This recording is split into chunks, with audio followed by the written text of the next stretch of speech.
नमस्कार प्यारे विद्यार्थियों, मैं तेजकरण चौहान, एसोसिएट प्रोफेसर इतिहास, मांगीलाल बागड़ी महाविद्यालय नोखा। आज हम बीए पार्ट 3 के पेपर फर्स्ट के अंतर्गत क्षेत्रीय शक्तियों का उदय, मैसूर, पंजाब और अवध के संदर्भ में नामक अध्याय का अध्ययन करेंगे।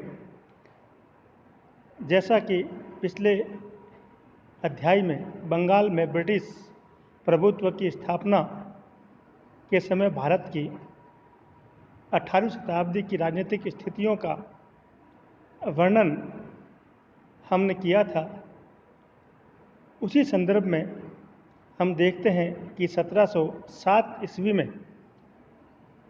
मुगल सम्राट औरंगजेब की मृत्यु के बाद उसके सूबेदार स्वतंत्र सत्ता के रूप में कार्य करने लगे और जब भावी मुगल सम्राटों में उतनी शक्ति नहीं रही और उसी समय भारतवर्ष में अंग्रेज अपनी सत्ता जमा चुके थे और साथ ही साथ दक्षिणी भारत में मराठे, हैदर अली, निजाम और कर्नाटक में ये क्षेत्रीय शक्तियां अपना प्रभाव जमाने का प्रयास कर रही थी। उस समय अंग्रेज़ों ने दक्षिणी भारत की तीनों प्रमुख शक्तियां निजाम, मराठे और मैसूर की हैदर अली के साथ बारी बारी से अपने संबंधों को, अपने व्यापारिक हितों को ध्यान रखते हुए स्थापित किए, जिससे कि भारतवर्ष में उनकी व्यापारिक स्थिति सुदृढ़ बनी रहे। साथ ही साथ द्वैत शासन और द्वैत शासन के पश्चात रेगुलेटिंग एक्ट में भी परिवर्तन करके कंपनी को व्यापारिक शक्ति के साथ साथ एक राजनीतिक शक्ति का दर्जा भी प्रदान कर दिया गया था। उन स्थितियों में हम देखते हैं कि मुगल सम्राटों की अक्षमता के बाद उसके क्षेत्रीय गवर्नर स्वयं स्वतंत्र शासकों की भांति राज्य करने लगे थे। उन्हीं में कुछ ऐसी शक्तियां उठ खड़ी हुई जो अत्यंत महत्वाकांक्षी थी।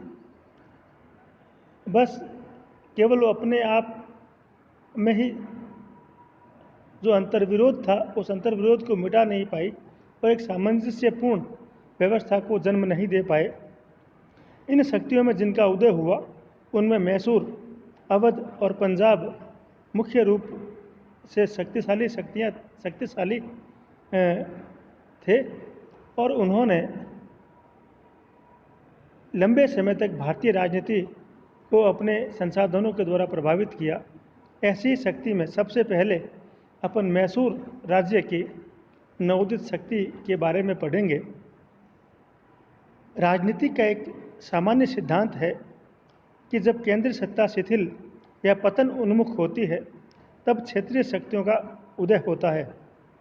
1565 ईस्वी में जब दक्षिणी भारत में विजयनगर साम्राज्य का विघटन शुरू हुआ, तब वाडियार वंश ने मैसूर में अपनी स्वतंत्र सत्ता स्थापित की। इसी प्रकार मुगल सम्राट औरंगजेब की मृत्यु के बाद मुगल साम्राज्य का भी विघटन शुरू हुआ। तब अनेक क्षेत्रीय शक्तियां केंद्रीय सत्ता के नियंत्रण से मुक्त हो गई। इनमें सर्वप्रथम मुगल बादशाह मोहम्मद शाह के काल में 1722 ईस्वी में अवध के सूबेदार सादत खां ने अवध में अपनी स्वतंत्र सत्ता स्थापित की। यद्यपि वह मुगल बादशाह का नाममात्र का स्वामित्व स्वीकार करता रहा। इसी प्रकार 1724 ईस्वी में दक्षिण के सूबेदार निजाम उल मुल्क आसफ जहां ने हैदराबाद में एक स्वतंत्र राज्य की स्थापना की। 1727 ईस्वी में पूर्वी भारत के ही एक अन्य समृद्ध सूबे बंगाल, बिहार और उड़ीसा भी केंद्रीय सत्ता के नियंत्रण से मुक्त हो चुके थे और सुजाउद्दौला ने वहां अपनी स्वतंत्र सत्ता स्थापित कर ली थी। इसी प्रकार पंजाब में मुगल सूबेदारों के अत्याचारों से त्रस्त सिखों ने अपनी सैनिक शक्ति संगठित की। इन क्षेत्रीय शक्तियों में मैसूर, पंजाब और अवध ने अपने अपने प्रदेशों की स्वायत्तता एवं स्वतंत्रता को बनाए रखने के लिए अंग्रेजों के साथ निरंतर संघर्ष किया, लेकिन अंत में ये तीनों शक्तियाँ अंग्रेजों के हाथों पराजित हुई और ब्रिटिश साम्राज्य में उनका विलय हो गया। मैसूर राज्य की ऐतिहासिक पृष्ठभूमि को जब हम देखते हैं, भारत के पूर्वी और दक्षिणी घाट दक्षिण के सुदूर भाग में जहाँ मिलते हैं, उस क्षेत्र में मैसूर का एक छोटा सा राज्य था। किसी जमाने में यह क्षेत्र विजयनगर साम्राज्य का एक अंग था। 1570 ईस्वी में वहाँ अराविदु वंश की नींव राम राय के भाई तिरुमाल ने वेनुगोंडा को अपनी राजधानी बनाकर रखी। इस राज्य पर आगे चलकर वाडियार वंश के हिंदू राजाओं ने लंबे समय तक शासन किया। 1719 ईस्वी की संधि के अनुसार मराठों को मैसूर से चौथ वसूल करने का अधिकार मिल गया था। तत्पश्चात मैसूर से कर वसूल करने के संबंध में निजाम और मराठों में परस्पर झगड़े आरंभ हुए। 18वीं शताब्दी के मध्य में मैसूर पर सिंका कृष्णराज का शासन था, परंतु वह केवल नाम मात्र का ही शासक था। शासन की समस्त शक्तियाँ देवराज और नंदराज नामक दो भाइयों के हाथों में थी। बाद में आगे चलकर नंदराज ही सर्वेसर्वा बन गया। इन दोनों मंत्रियों के काल में मैसूर में एक अन्य सैनिक अधिकारी हैदर अली का प्रभाव धीरे धीरे बढ़ा और अंततः 1761 ईस्वी में उसने अपनी सेना की सहायता से स्वयं शासन संभाल लिया। इस प्रकार हैदर अली मैसूर का सुल्तान बन बैठा। मैसूर राज्य ने 18वीं शताब्दी के अंत तक भारत के इतिहास में अत्यंत महत्वपूर्ण भूमिका निभाई। अंग्रेजों से डटकर लोहा लेने वालों में मैसूर राज्य के हैदर अली और उसके पुत्र टीपू सुल्तान का नाम उल्लेखनीय है। हैदर अली का जन्म 1722 ईस्वी में मैसूर राज्य में बुद्धिकोट नामक स्थान पर हुआ। उसका पिता फतेह मोहम्मद मैसूर राज्य की सेना में एक अधिकारी था। हैदर अली यद्यपि बिल्कुल निरक्षर था, किंतु वह असाधारण प्रतिभा का व्यक्ति था। उसकी युद्ध शैली एवं कुशलता से प्रभावित होकर नंदराज ने उसे डिंडुगुल किले का फौजदार बना दिया। मैसूर का दीवान खांडे राव भी एक अन्य षड्यंत्रकारी व्यक्ति था। उसने राजमाता को सलाह दी कि वह हैदर की सहायता से नंदराज को पराजित कर सत्ता अपने हाथों में ले सकती है। राजमाता ने इस सलाह पर काम किया। हैदर अली ने नंदराज को परास्त किया और सत्ता राजमाता को सौंपने के बजाय स्वयं हथिया ली। डिंडुगुल का फौजदार बनने के बाद हैदर ने धीरे धीरे अपनी शक्ति बढ़ानी प्रारंभ की। जब निजाम आसफ खां की मृत्यु के बाद हैदराबाद में नासिर जंग निजाम बना, उस समय हैदर अली अपने सैनिकों के साथ हैदराबाद में ही था। नासिर जंग की हत्या के बाद जब अव्यवस्था फैली और नासिर जंग के विरोधी भाग रहे थे, उस समय हैदर अली ने नासिर जंग के इन विरोधियों को परास्त का सारा धन उनसे छीन लिया। इस प्रकार शीघ्र ही उसके पास करोड़ों रुपए की धनराशि प्राप्त हो गई और उस धनराशि के सहयोग से उसने एक विशाल सेना का निर्माण किया और धीरे धीरे मैसूर राज्य पर उसने अपनी सत्ता स्थापित की। हैदर अली के इस उत्कर्ष में उस समय की परिस्थितियों ने भी उसे भारी सहायता पहुंचाई। आंग्ल फ्रांसीसी संघर्ष से कर्नाटक की समृद्धि का नाश हो चुका था। पानीपत के तटीय युद्ध में मराठों की कमर टूट चुकी थी और हैदराबाद का निजाम अत्यंत निर्बल और लाचार बना हुआ था। अतः हैदर अली की बढ़ती हुई शक्ति पर रोक लगाने वाला कोई नहीं था। उसका उत्कर्ष उसकी सैनिक और राजनीतिक योग्यता तथा व्यक्तिगत परिश्रम पर आधारित था।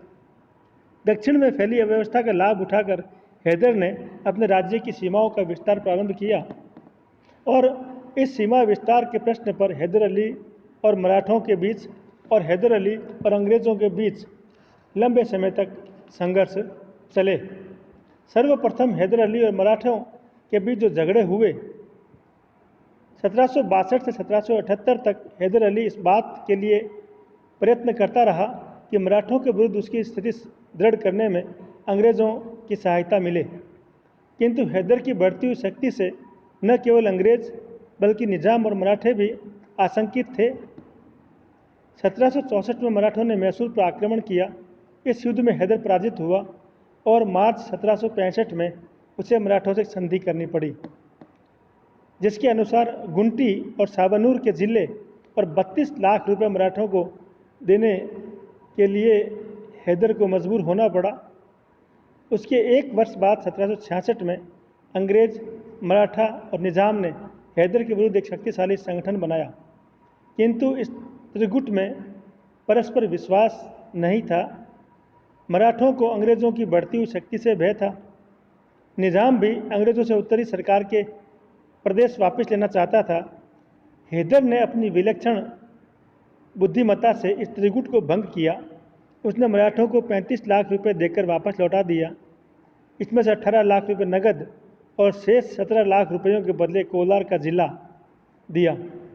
हैदर ने निजाम के पास संदेश भेजा कि वह उसे उत्तरी सरकार के प्रदेश दिलवाने में सहायता देने को तैयार है, और जब निजाम ने देखा कि मराठा सेना लौट रही है, तब उत्तरी सरकार प्राप्त करने की आशा में उसने अंग्रेज़ों के विरुद्ध 1767 में हैदर से संधि की। इस प्रकार हैदर ने अपनी कूटनीति द्वारा इस त्रिगुट को भंग कर दिया। तत्पश्चात हैदर ने अंग्रेज़ों पर आक्रमण कर उन्हें पराजित कर दिया, जिसका वर्णन हम यथास्थान आगे संघर्ष के दौरान करेंगे। मार्च 1769 में अंग्रेज़ों को हैदर से संधि करनी पड़ी, जिसमें उन्होंने हैदर को वचन दिया कि यदि कोई शक्ति हैदर पर आक्रमण करेगी तो वो उसे सैनिक सहायता देंगे। अंग्रेज़ों से सहायता का आश्वासन प्राप्त कर हैदर ने मराठों को खिराज देना बंद कर दिया और मराठों को दिए गए प्रदेशों पर पुनः आक्रमण कर दिया। इस पर मराठों ने 1770 से लेकर 72 में मैसूर पर आक्रमण कर दिया। हैदर ने अंग्रेज़ों से सहायता मांगी, किंतु अंग्रेज़ों ने उसकी कोई सहायता नहीं की। फलस्वरूप हैदर को पराजित होना पड़ा और एक अपमानजनक संधि मराठों के साथ करनी पड़ी।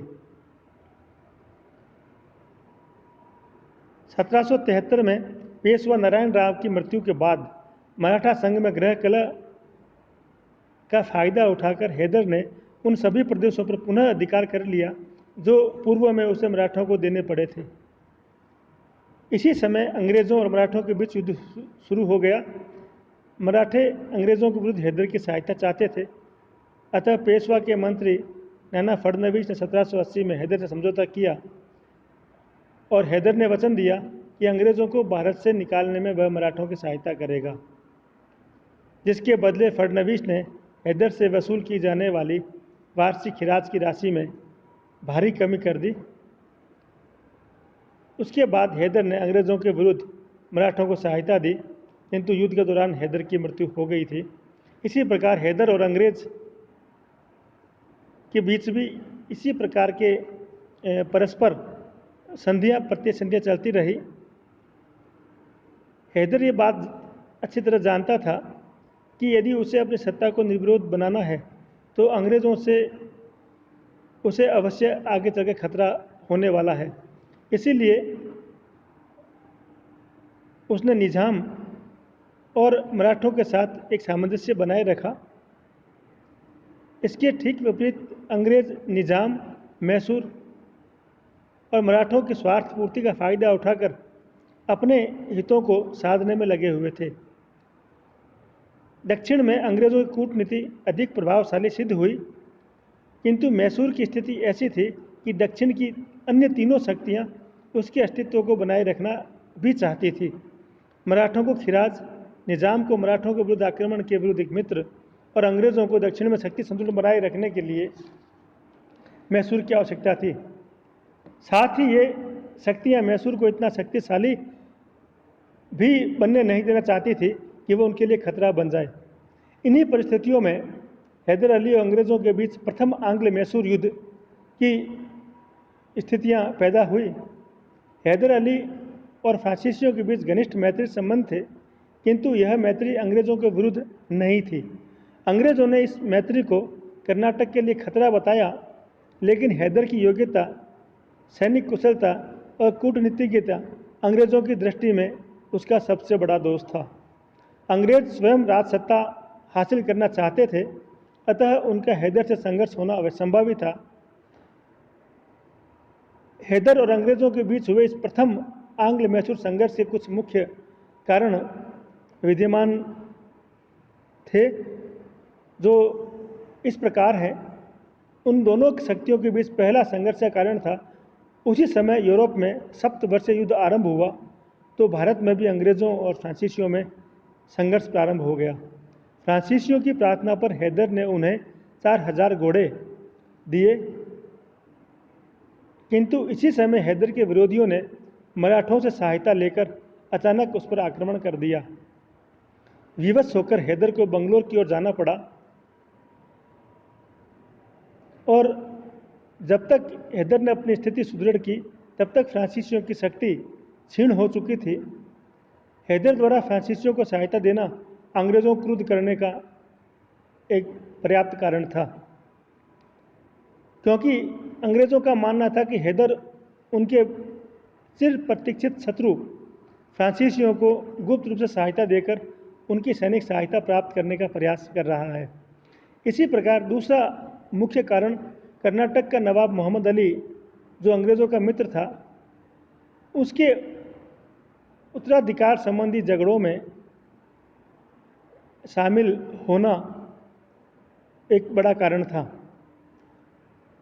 मैसूर कर्नाटक के बीच उस समय सीमा विवाद चल रहा था, अतः हैदर ने कर्नाटक के नवाब मोहम्मद अली का पक्ष लेने के बजाय उसके भाई महफूज खां का पक्ष लिया और उसे अपने यहाँ शरण प्रदान की। इसके साथ साथ हैदर ने चांदा साहब के पुत्र राजा साहब की सहायता भी की, जिससे अंग्रेज़ों ने नाराज होकर वेलोर में सेना तैनात कर दी,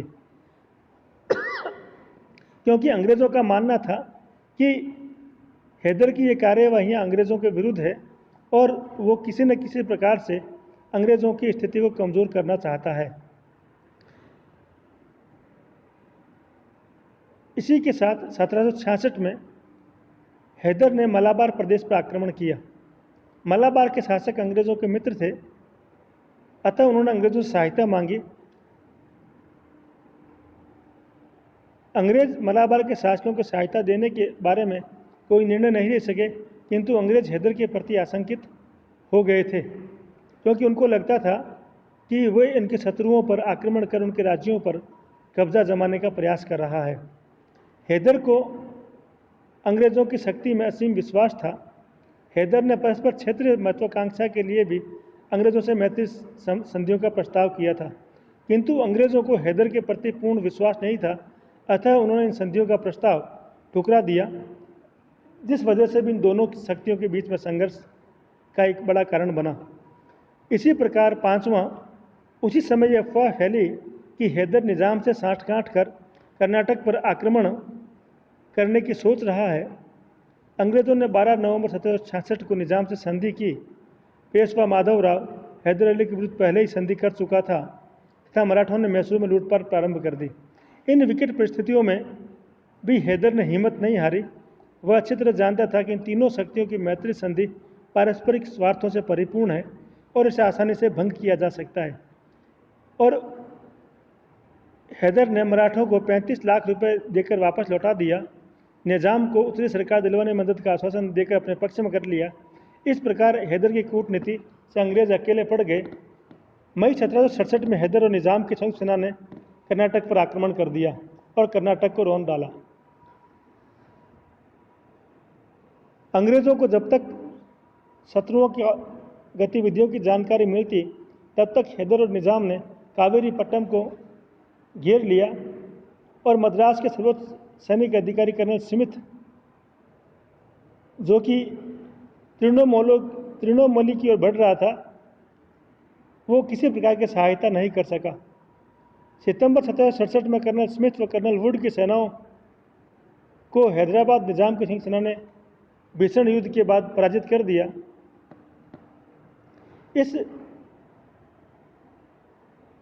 परंतु निज़ाम हैदर का साथ छोड़कर चल दिया। और 22 मार्च 1768 को अंग्रेज़ों ने संधि कर ली। निज़ाम से संधि करने के बाद अंग्रेज़ों ने मलाबार तट पर हैदर के प्रदेशों पर अधिकार करना प्रारंभ किया, किंतु हैदर के पुत्र टीपू ने मंगलोर पर आक्रमण कर अंग्रेज़ों को वहाँ से खदेड़ दिया।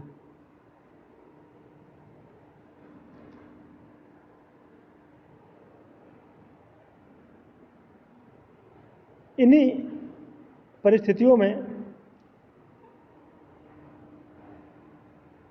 हैदर ने पुनः जब अपने प्रदेशों पर कब्जा करना प्रारंभ किया, तब अंग्रेज़ों की पराजय को निकट देखकर मद्रास सरकार ने कर्नल स्मिथ को वापस बुलाया और कर्नल वुड को सेना की कमान सौंपी, लेकिन कर्नल वुड भी हैदर का सामना नहीं कर पाया।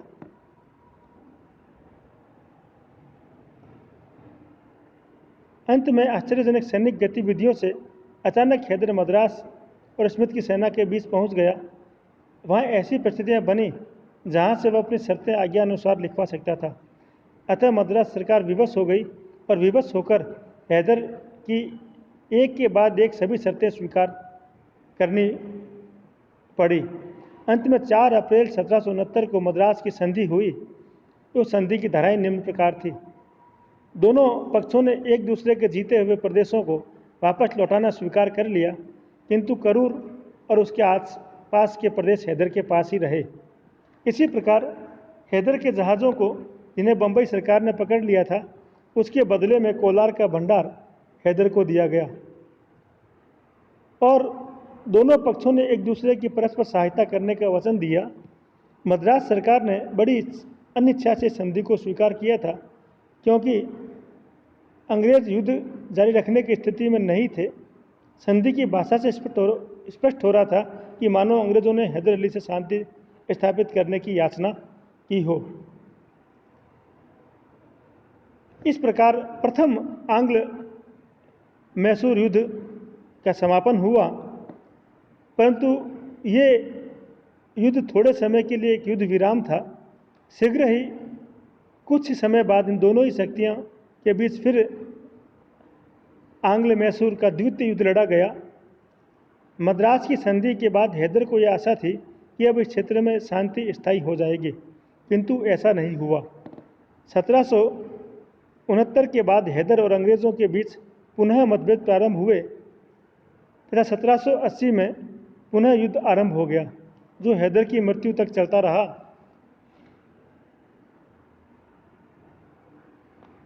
इस प्रकार हम कह सकते हैं कि इस युद्ध के भी अनेक कारण विद्यमान थे,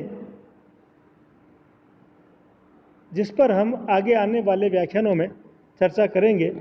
धन्यवाद। जय हिंद, जय भारत।